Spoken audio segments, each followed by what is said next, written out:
Good evening, everyone. My name is Byung Kim, and I'm president of Korean Culture Society of Boston. On behalf of the society, I welcome you all to the third and the last symposium of this fall. And we are planning to have another series next spring, so I hope you all can join in and tune in as well. Today's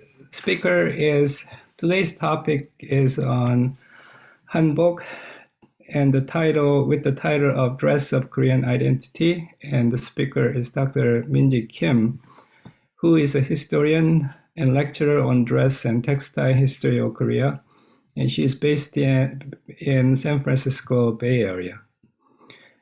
Dr. Kim earned a PhD degree from Seoul National University in 2000, and she is a co-editor of a forthcoming book on Korean dress history, critical perspectives on primary sources.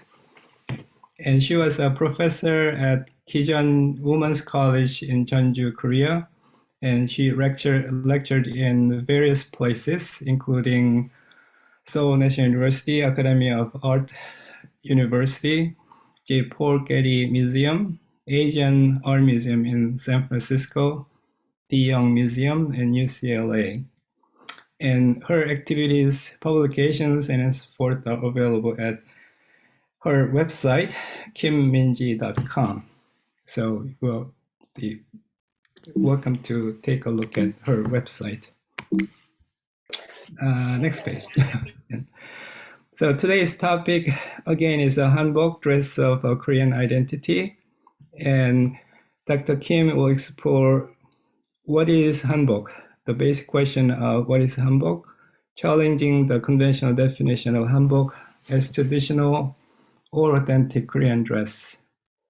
So without much ado, we welcome Dr. Kim and look forward to her expertise in the symposium. Thank you, Dr. Kim. Thank you so much for the kind introduction, President Kim. Let me share the screen first. Can you hear me? Yes. Okay. So everybody can see this. Is it showing well now? It's halfway.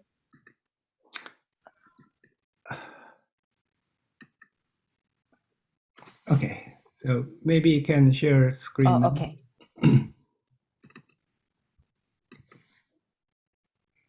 Okay, thank you all for your participation, and many thanks to the Korean Cultural Society of Boston for having me talk about HanBok as part of this Korean Heritage webinar series. HanBok is now celebrated not only in Korea, the country of origin, but also global communities with increasing Korean diaspora population and the rise of Korean popular culture across the globe. This talk will explore what is HanBok. The answer to what is HanBok may seemingly be obvious and simple to everyone, though the concept and scope of HanBok has cultural and historical complexity in many aspects.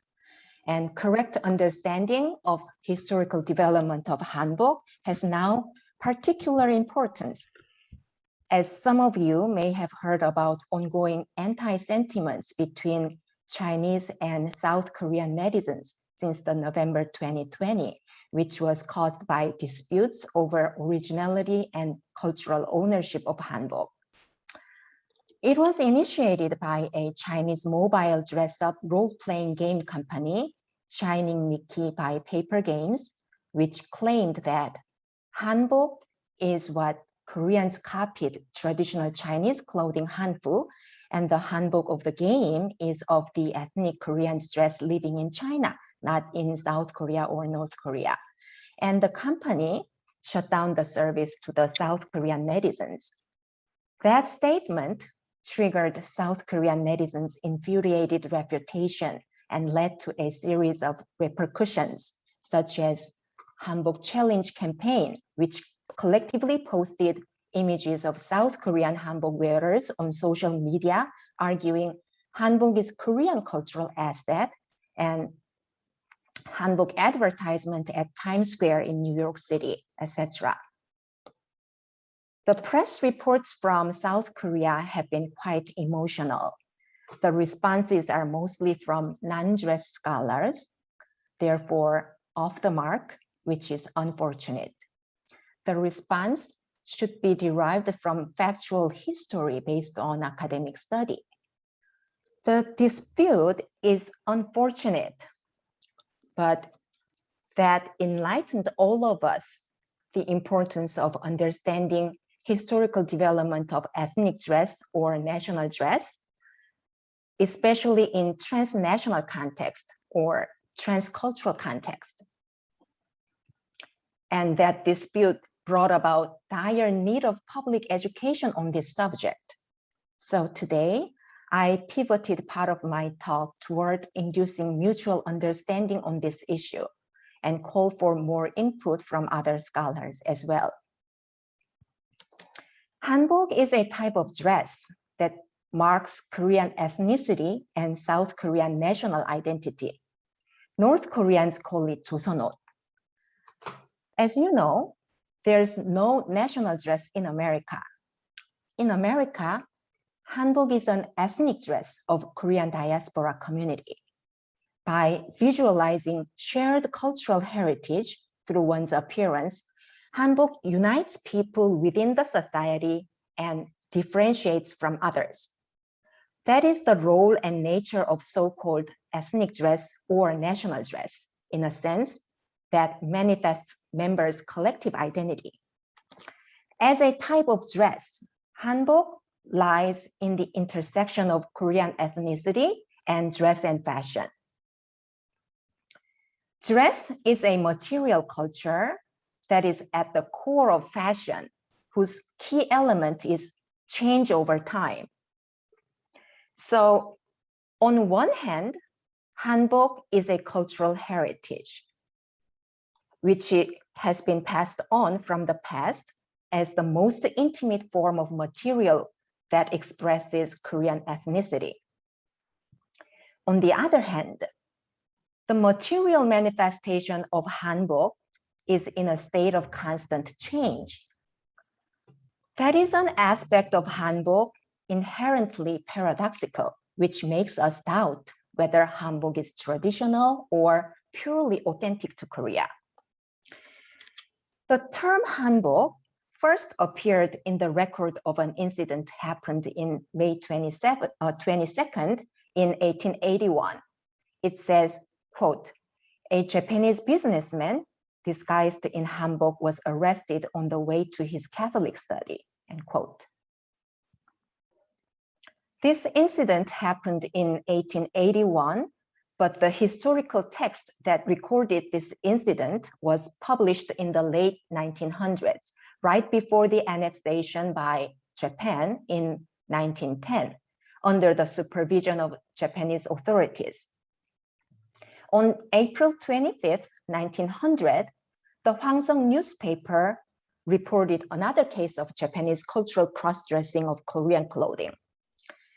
The Japanese hanbok wearer at this time was an administrator of Korean Railroad Agency. Not only Japanese tourists, but also Japanese merchants, political spies, like this administrator, and patrol officers called sunsa, who had relation with Korea at that time, often wore Korean clothing with reasons to disguise themselves to make them look like Korean. Those cultural cross-dressing received as unusual, therefore worthy of record or report. So the term hanbok was coined in modern times during the Korean Empire period in Korean history before the annexation by Japan to refer to Korean clothing vis-a-vis that of others, initially as opposed to Japanese clothing, soon after that of the West, yangbok. The Korean word referring to Western dress is yangbok, as opposed to hanbok. So at this time, they experienced the changes of daily wear from hanbok to yangbok at this point. And undergoing the building of nation state in South Korea since the liberation in 1945, hanbok has become a symbol of South Korean nationality. In 21st century, with the globalization of Korean culture across the globe, the term's usage has been widely circulated. Along that ride, the term hanbok has just been added in Oxford English Dictionary, updated in September 2021, with the definition, quote, traditional Korean costume worn by both men and women, end quote. But I raise a question on the two descriptions, traditional and costume. The reasons why will be explained throughout this lecture. When the term hanbok was coined, Korea was in a state of sartorial chaos with successive dress reform enforcements issued by the government of Joseon and the Korean Empire. Joseon is the last pre-colonial dynasty, and at the end of Joseon, King Gojong proclaimed the country as Korean Empire. So if you see the images of Gojong as an example, the proclamation of Korean Empire in 1897 elevated Gojong's status from king to emperor, along which his dress code was upgraded. For his working ensemble, he could wear yellow dragon robe with red inner robe instead of red dragon robe with white inner robe, which his predecessors wore. Yellow was exclusively reserved for emperors and empresses in imperial dress code. And during 1899 to 1900, so the turn of the 20th century, his military ensemble was replaced by Western-style Supreme Commander's ensemble. His wife, Empress Sunhun, could also wear this ceremonial robe called wonsam in yellow color instead of red, which her predecessors wore. Her image in the middle features her fashion in European fashion of the time, which was late 1890s to the early 1900s, with S-curve dress with jigo sleeves made with, so she's wearing the then current style European fashion. Her dress shows S-curve dress and with jigo sleeves, but her dress is made with lucid patterned silk. So undergoing this transition, people considered the style of hanbok as old, something soon to be replaced by the new fashion code. Therefore, there were constant attempts to reform hanbok throughout the 20th century. It would not be correct to say hanbok was invented at this time because hanbok existed before. But the change of daily wear in a European fashion really increased processes of transforming hanbok. From its onset of the term hanbok, hanbok was being hybridized with foreign elements. In this image in the middle, this old man is wearing a hat called gat. Gat is the most popular hat during the Joseon period.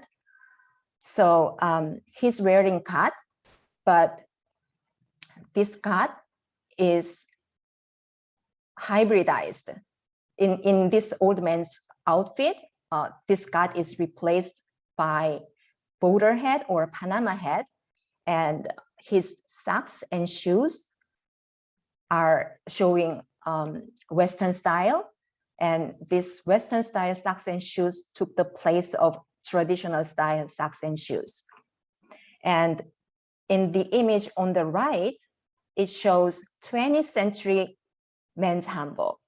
20th century men's hanbok was composed of 4 items, which is jogori, the top, and baji, the pants, vest, joki, and the outer jacket, the cardigan type outer jacket is called magoja. So pants, top, vest, and outer jacket, these 4 items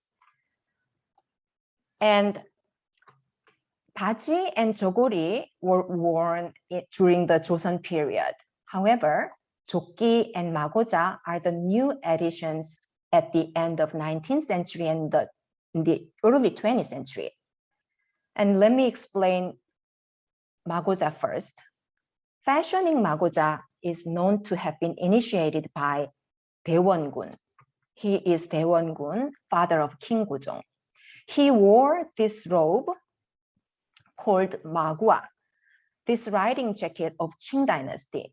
And during the 1880s, he was detained in China, Tianjin, and then he finally came back to Joseon in 1887. When he came back to Joseon, he wore this outer robe called magua, and then this magua spread out to the whole country, transformed into magoja in Korea.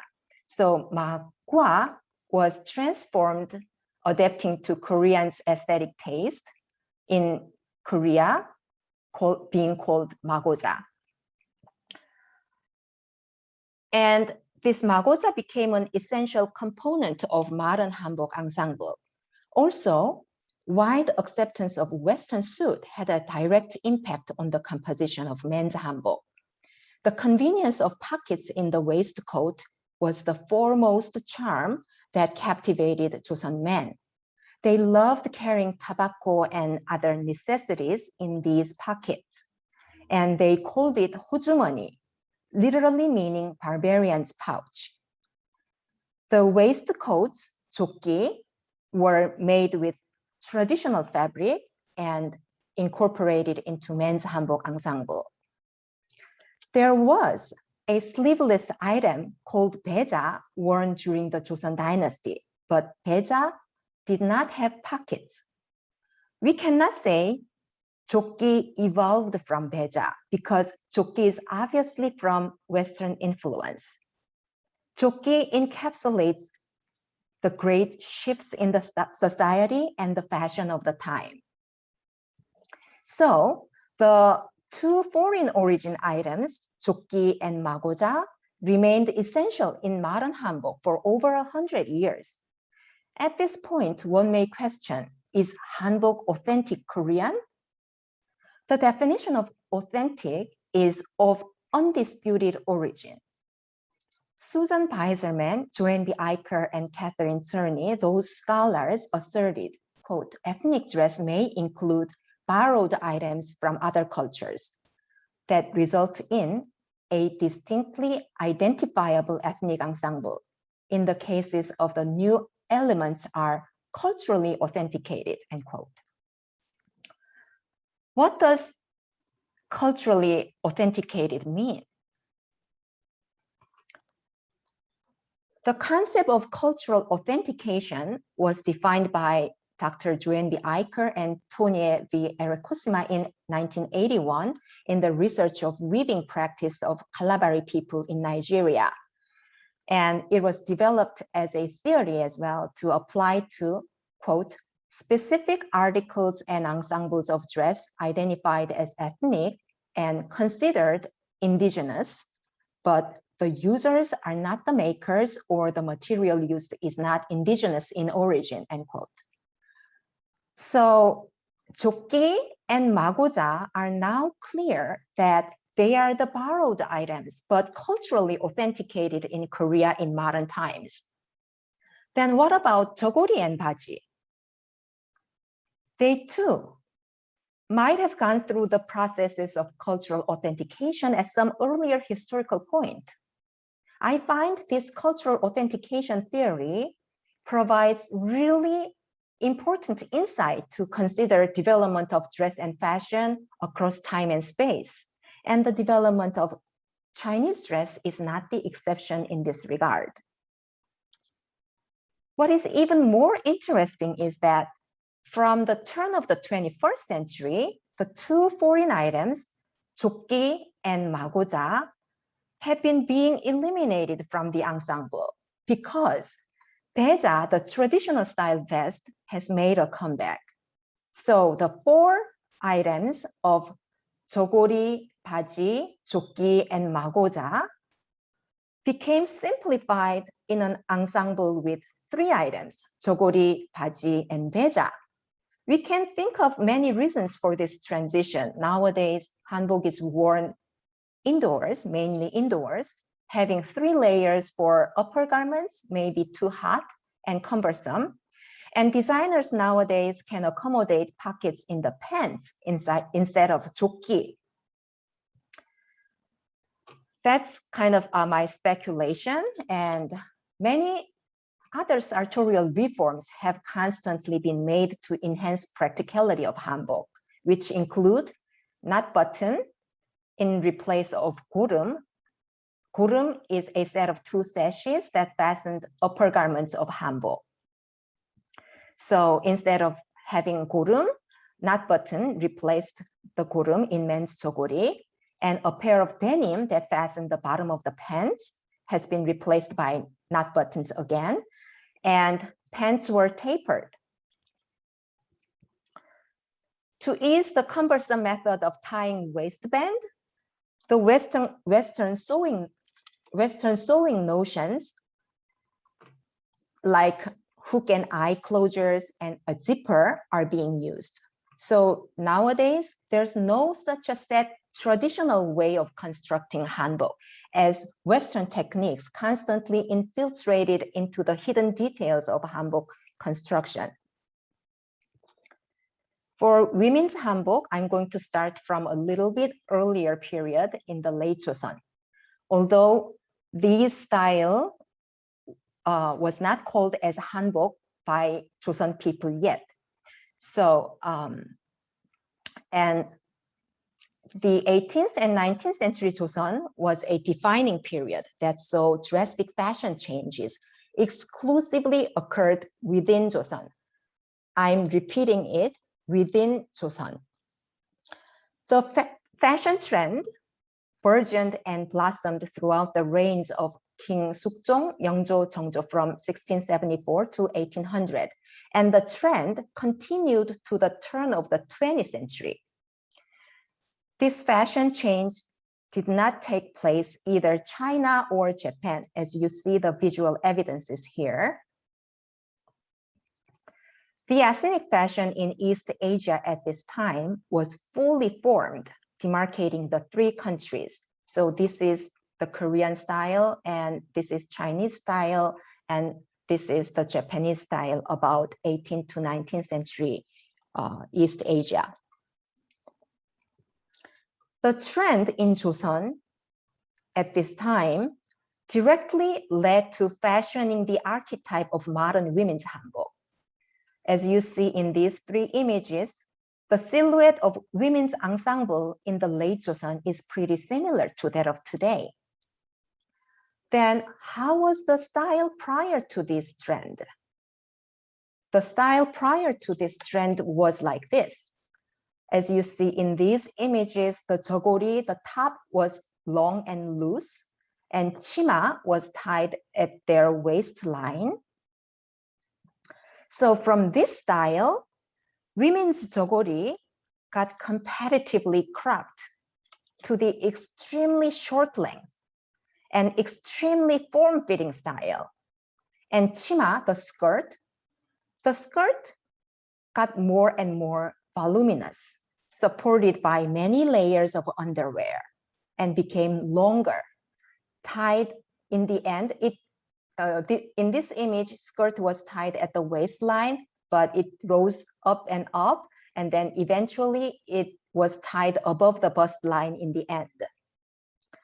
And I would describe this transition as Joseonization of fashion that eventually embodied Joseonness, later becomes Koreanness in modern hanbok.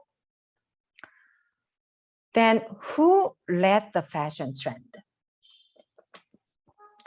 The female fashion leaders were the courtesans, with whom these gentrymen had association outside their home.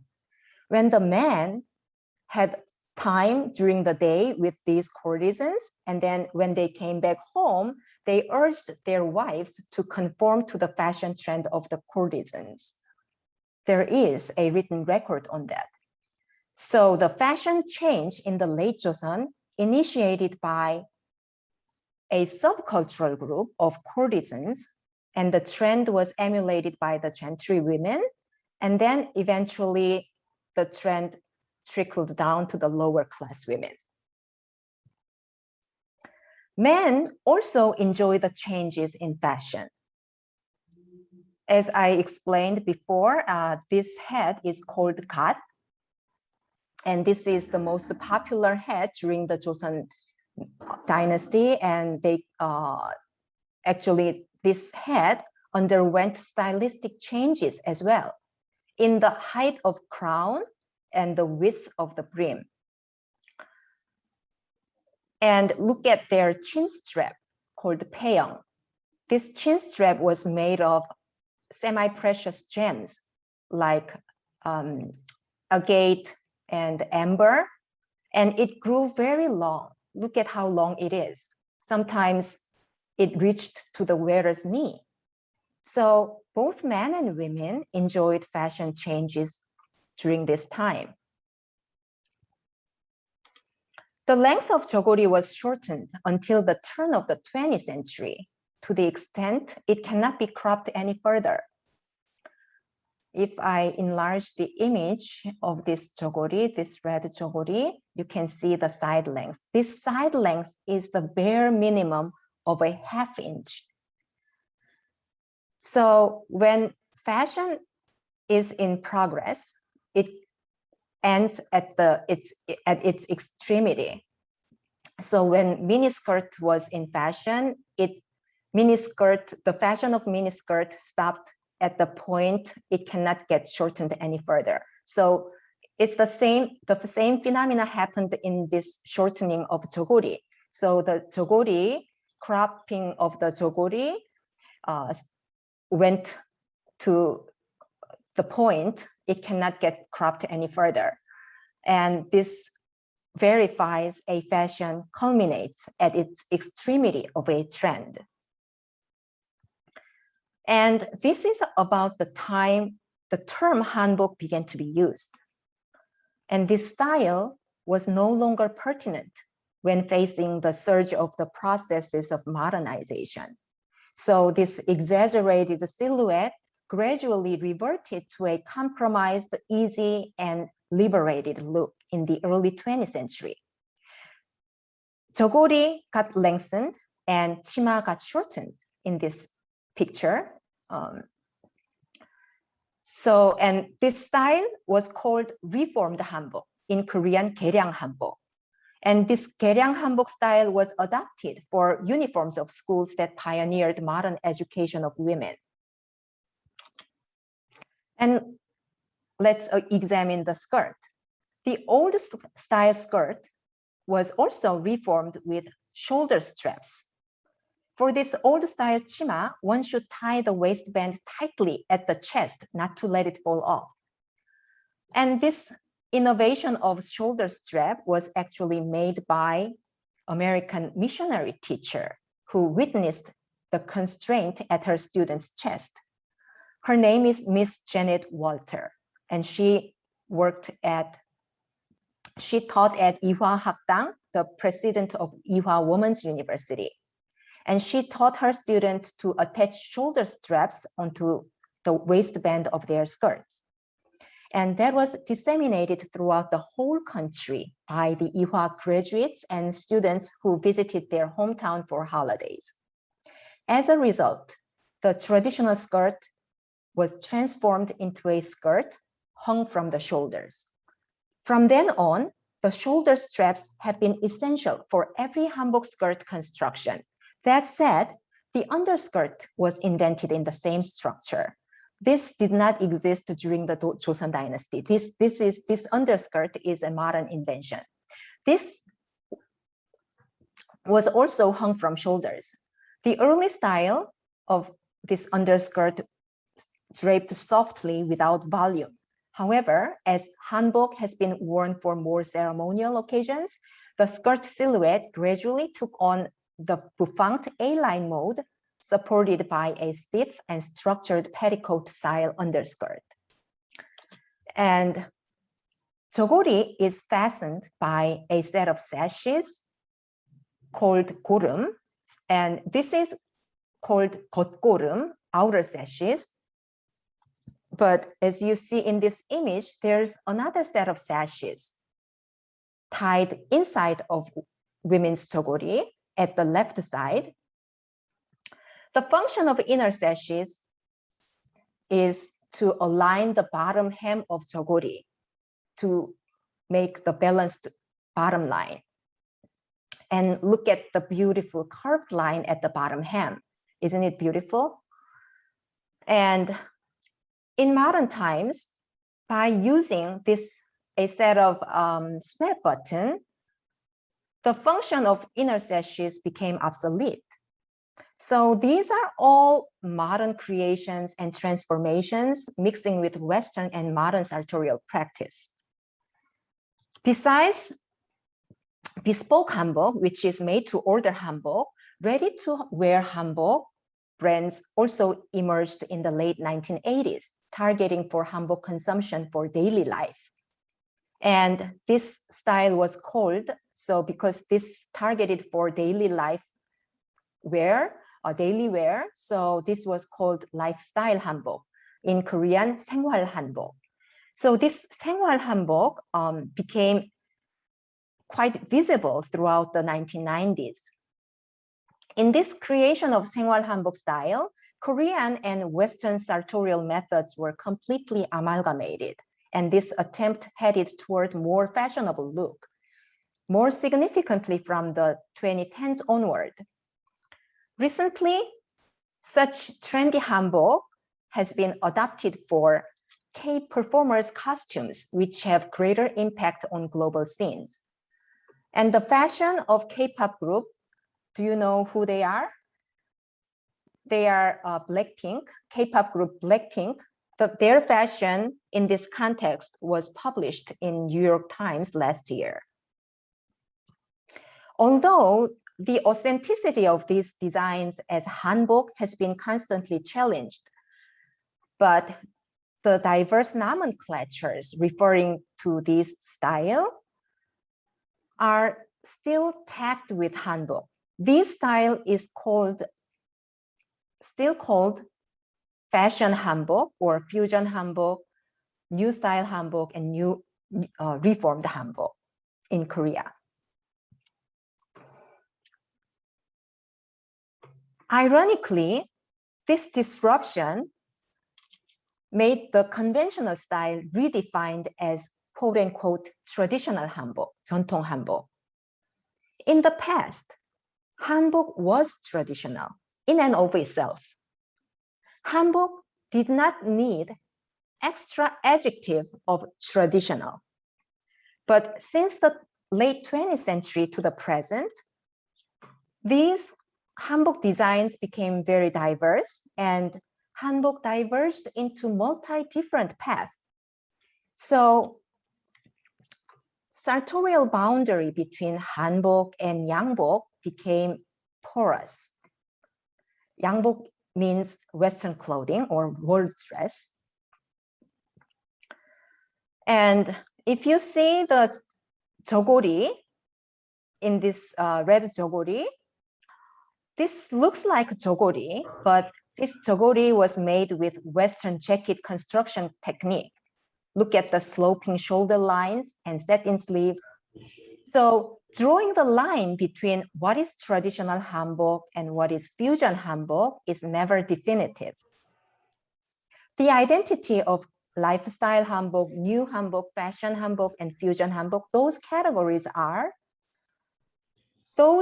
neither hanbok nor yangbok. They lie in between. This shows us multi-layers of historical complexity and material ambiguity revolving around the meanings of hanbok.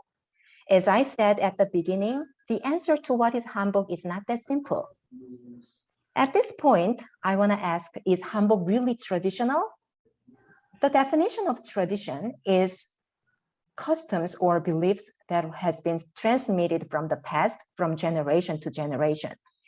And one of the definitions of modern is involving recent techniques, methods, and or ideas.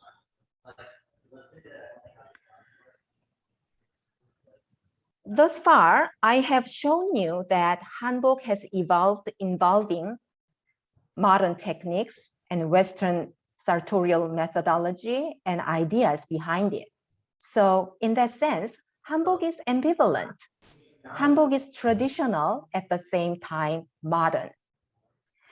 If you have an occasion to wear HanBok, would you wear the HanBok your great-great-grandparents inherited to you, or you wanna wear newly made HanBok, which is appropriate to the trend? The word traditional is seemingly referring to the category of dress, not the genuine nature. From the inception of the term was coined, HanBok rather departed from its past for its new journey than inheriting the past. With that, I argue HanBok has been modern rather than traditional, and HanBok has been culturally authenticated rather than authentic to Korea. And the conception of HanBok as traditional and authentic to Korea is in a sense, a myth. A myth is a false belief as if it is true. And this myth was constructed in the building of the nation state in modern times. The historical trajectory of dress culture in Korea has always been global. Global at the same time local, if I borrow the term from a sociologist, Roland Robertson. And other scholars say all globalization is local. And this kind of larger theme is also applicable to the examination of dress history in global perspective. If anyone asks, will national identity be still featured in the globalized fashion to come?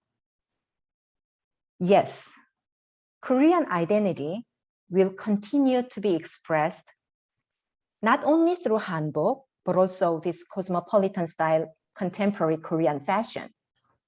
Korean cultural elements, things aesthetically Korean and locally meaningful ideas, all will inadvertently exude out through fashion. Right now at the Metropolitan Museum of Art in America, a lexicon of fashion is on view. Although there's no national dress in America, modern American fashion has embodied American identity. And this exhibition re-examines American identity and fashion, reflecting current concerns around diversity, inclusivity, sustainability, gender fluidity, and body positivity. I recommend the audience to navigate some online sources and visit the exhibition if you are around, because this will provoke the other line of our thoughts through fashion as American, living in this time together. I wrap up with a quote from the curator of this exhibition, Andrew Bolton, quote, he said, "There's no art form that addresses the politics of identity more than fashion," end quote.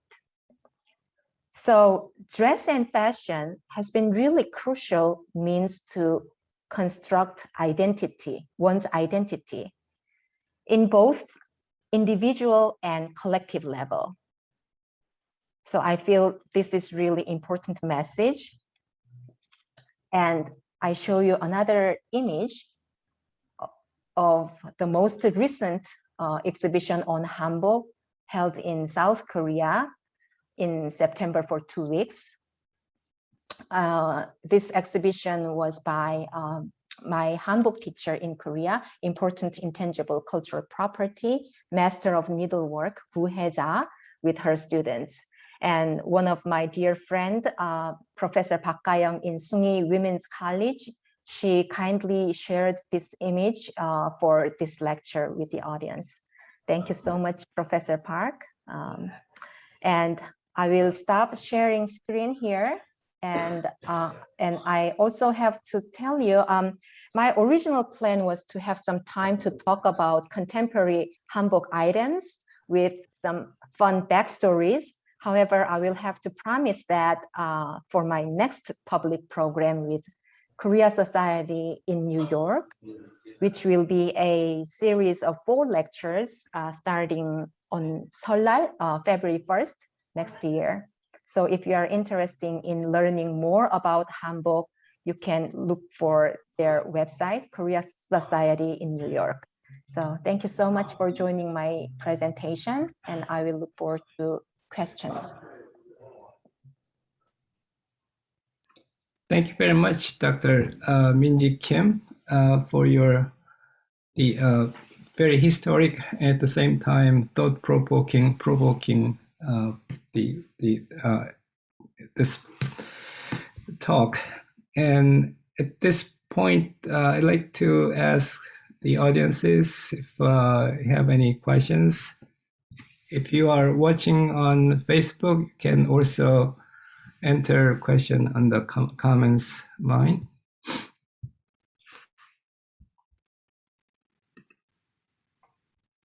Maybe I can start off. And you mentioned that the term HanBok was coined in the Japanese occupation period.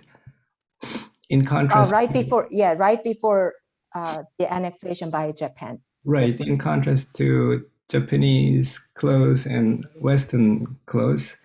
What was the Korean the clothes called prior to that? Before Koreans just called their clothing 옷.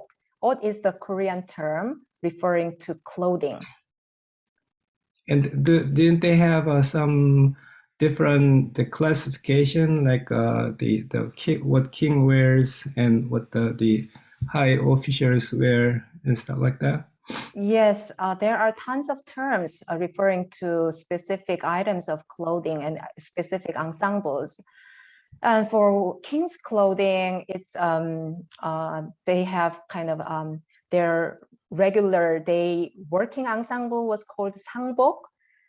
상복, that means the daily working uniform. And when they had some the ancestral veneration ceremony, they wore 제복 because they 제사 지낸다 means they pay tribute to the ancestors through the ritual processes. So there are tons of terminologies referring to specific ensemble, and that terms actually historically changed. So we have kind of traces of terms from the Three Kingdoms period to today.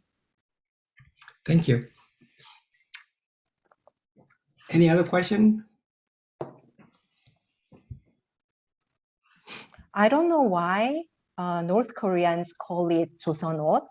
Somebody should research that. What I think of why North Koreans call it 조선옷 and South Koreans call it HanBok, they call it different ways. So probably HanBok was called during the Japanese colonial era by Japanese, and it uses also Chinese characters. So that's why North Koreans avoid to use HanBok. They use 조선옷 instead. However, HanBok and 조선옷 is very different. HanBok, as I explained throughout the presentation, HanBok, from the point that the term HanBok was coined, HanBok departed from the past, from the Joseon era. It incorporated with many modern elements. So 조선옷, North Koreans call it 조선옷, but it's not 조선옷. Did you understand what I'm saying? Okay, now I see the question here. Repeat the name of the skirt. Skirt was called 치마. CHIMA, ma. So CHIMA, 치마 is the word for skirt. And color of the hanbok. Yeah, actually, yeah, color symbolism. We have a lot of color symbolism, and usually, if you are just married, you wear green jogori, green top, and red skirt. That was for newly married women, and if you get old, you get kind of muted and subdued color hanbok, and sometimes the purple sashes, purple gorum that fasten the jogori, the top, means you have living husband. And if you have kind of border lining at the edge of your sleeves in blue color, that means you deliver the son. So that was pretty important in the past, but nowadays in today's hanbok, those colors don't mean anything. So the color symbolism faded away as time passes. And special class, yes, yellow was reserved for emperors and empresses, and red was king and queen, and green color was for princess. So that's for royal court attires, color scheme. There are a couple of questions in the Facebook, and the first, a comment by Maddie Clements that thank you for speaking. She learned so much as a Korean adoptee. And the first question in the Facebook is by Patty Choi, whether wearing hanbok is dying out in Korea.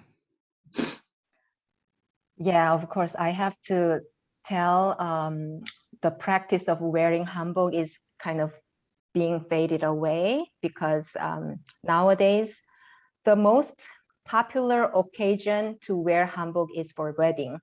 And if you are a bride's mom or groom's mom, you wear hanbok. That's the most occasion hanbok designers make hanbok for, and for bride and groom. Otherwise, when I was little, I wore hanbok for kind of holidays, national holidays.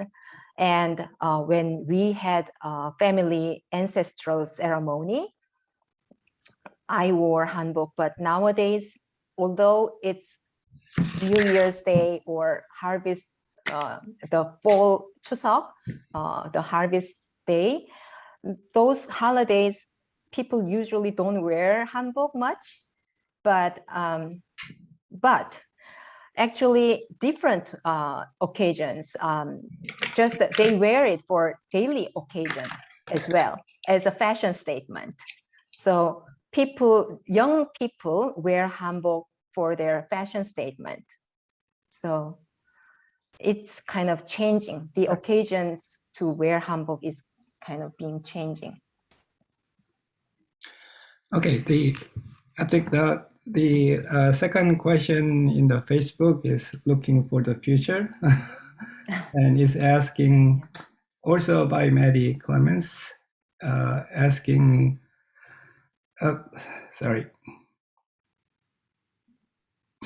where do you see hanbok trends going in the future? Excuse me. The hanbok has been in resurgence a lot in Chinese youth, from what I understand. I wonder if there is a movement for us similarly going forward with the hanbok. So the question was asking about the future hanbok trend prediction? Yeah. Mm-hmm. Okay. I don't know which direction hanbok is heading to, but the one thing for sure is it's gonna be kind of hybridized more and more. And And the hybridization with other cultures, that is one trend, but sometimes I see historically, when I examine the historical trajectory, I also see renouncing the foreign elements.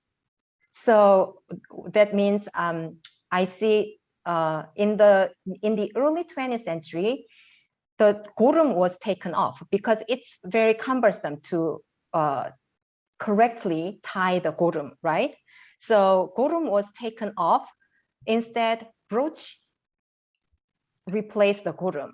But nowadays, gorum became kind of symbol of Korean aesthetic. So gorum came back. And as I show you, the trend in men's hanbok, the foreign elements, 조끼 and magoza, are being eliminated from the ensemble. And traditional style vest, 배자, made a comeback. So sometimes the hybridization with foreign elements occur, but sometimes it just taken off. So we have to see, and then it's really a choice of individual and individual designer's choice nowadays. So we have to see. But one trend I can witness is Korean designers are really think importantly to make Korean hanbok Korean.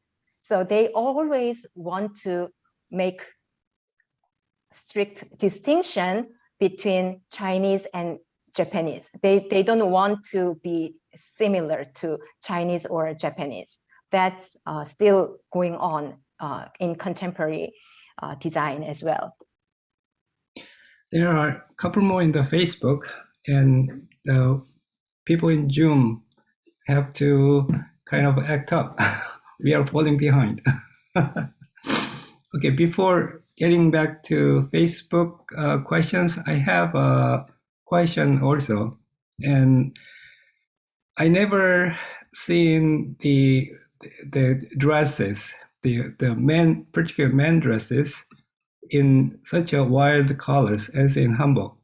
And I'm going to share the screen that we did in Museum of Fine Art. Can everybody see it? The pink dress and orange dress, the tops for men, that is quite unusual, isn't it? And how does the hanbok have such a bold colors, both in men and woman? Hanbok does not have much patterns, but hanbok, the aesthetic of hanbok is expressed through colors in many parts. So hanbok is kind of that's kind of a modern hanbok phenomena. The vibrant color representation of presentation of vibrant color is kind of modern hanbok characteristics. And what you showed is the old man's magoja. Okay. Okay, let's get back to Facebook. Catherine Fay asks if there is any significance to the single loop ties versus double loop, I guess. Yes. I don't know. I don't know. Somebody should research. So I get that question pretty often, because why Koreans tie in a single loop, ties the bow in single loop instead of double loop. But I don't know the answer. We don't have that kind of record for the reason. But what I'm guessing is just it's easier to tie. Actually, now it's not very easy to tie, because you have to adjust the length together, and then it got pretty complicated. But in the past, the gorum was pretty short, and narrow, so it was pretty. It was more easier to have one loop bow than double loop bow. That's my guess. But anybody, if you know the answer, please weigh in. Okay, another question from Maddie Clemens asks if you can speak on norige also, whether there was any trends in the norige over the years in the 19th to 21st century, and are there more resistance to change than clothes? Norige was a symbol of women's extravagance. So women really coveted to have one in the late Joseon dynasty. And it was made with the corals and amber and those kind of precious materials. And it got big too. So, and then when you have norige, you have, if you have 3 different materials norige, then it's the most kind of luxurious one. But it's kind of, the trend is changing to the time. So in modern times, it kind of, the design just gets evolved to suit the taste of the modern taste. So it's getting changed, but norige is still great accessory for women's hanbok. Could I ask a question? Sure. I was wondering about the myths. It's a kind of breaking up. Can you Can you hear me well? get close to the computer microphone? I was wondering about the men's shirt pattern on it. I've noticed that when I see certain people and idols wearing it, that sometimes I'm sorry, but it's not really audible. Do you mind typing on the in the chat? And I don't know whether Minji had a chance to take a look at the chat or not, but Yes, I saw Sally Long. Hi, Sally. Chinese pronunciation. Yes. Yeah, she Yes. asks whether the dispute between Chinese and Korean is just the pronunciation. Yeah, hanfu and hanbok has same pronunciation, but the Chinese pronunciation has a different tone. And hanfu, the Han in hanfu means Chinese Han people, and hanbok, Han means Korean Han people. So this Korean Han existed from the Samhan period, the 3 Han period in kind of BC era.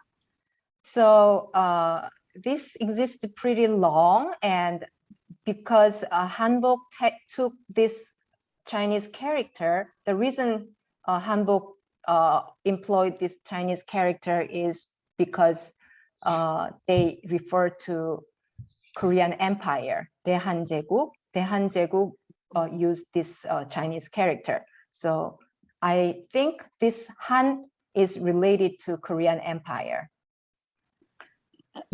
And another question I see is, I think Sally wants to either ask or reply. Just one question. Yeah. I had no base on it. Just Mary, a question just popped up my mind at the last minute. Okay, thank you. I had no base on what I asked. It's just a speculation. Yeah. Okay. That's good. Yeah. Okay. Natoli Abasambi, and what's the question is, whether Hallyu wave has impacted the popularity of the hanbok. Oh yeah, yeah. I think huge impact. Yeah, that was huge impact. And then historical dramas, and those are actually not based on historical fact, although the hanbok is kind of the hanbok in the historical drama is kind of in between the creation and authentication. So it's not the hanbok in the drama does not reflect the actual style that existed in the period. However, it is created in modern version, and the story itself was created in modern times as well. So, but that impact is because they made it really attractive. The dramas are all kind of attractive. So that drew many viewers into the drama that populated the craze for hanbok as well. Okay, Ezra. So she made an observation that the outer skirt of men's hanbok sometimes extends toward the knees or stops around the waist. What was the typical original length for the men's outerwear? Oh, okay. Men usually had to wear overcoat over the all the ensemble, but in the 21st century, the long jurumagi, the long overcoat, is not typically worn during the modern times. But the long overcoat is called durumagi. What is the typical? That reaches to kind of half length of the one's cuff, I would say. And shirts, men's outer shirt, hanbok. Okay, I guess I answered that question. Yeah, so men wore the uttori and then durumagi on top. Yeah. Okay. Style So, of hanbok.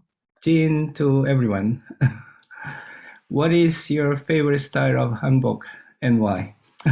It's hard to explain. It just, you have to just see it and feel it. And then if it is trendy and if it is beautiful, just kind of that comes really from the textile itself. The beauty of hanbok comes from textile itself. So I like, if the textile is really beautiful, I am prone to have one or something like that.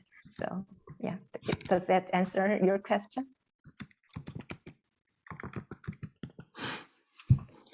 Are there any other questions? You are welcome to unmute and speak too. Lynn, can you unmute first? I tried to send a chat, but I don't think it worked. Okay, So- now we can hear it, right? Thank you. I'm curious about fabrics. And in the traditional ladies' skirts and tops, what would be the fabrics? In the past, it was made with cotton, hemp, silk, and sometimes it was made with animal leather and animal fur and wool. But nowadays, mostly hanbok is made of silk, and the silks are so various. Yeah. So many kinds of I silk. agree. I Yeah. agree. Yes, from sewing. Yeah. Yeah. So when there was more than one type of fabric, was it a blend or sometimes this, sometimes that?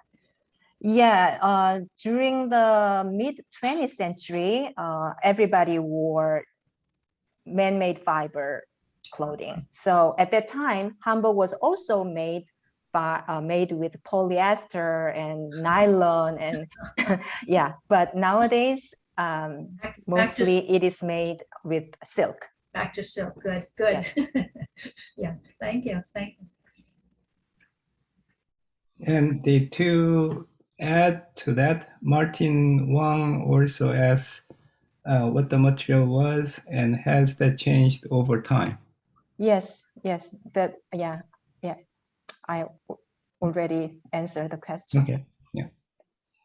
So if there are any, actually, I was going to answer Kale's question on what the norige is, and norige is a decorative jewelry that the typical woman wear on top of their dresses, the hanboks.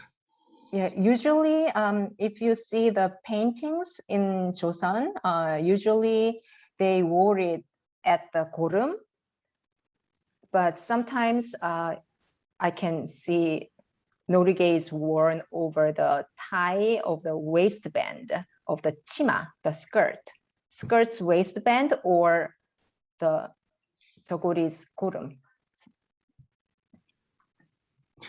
Okay, so the over an hour now, so we'll officially end Facebook live, but those who are in the Zoom are welcome to stay a little bit long. And if you have more questions, you can ask Dr. Minji Kim.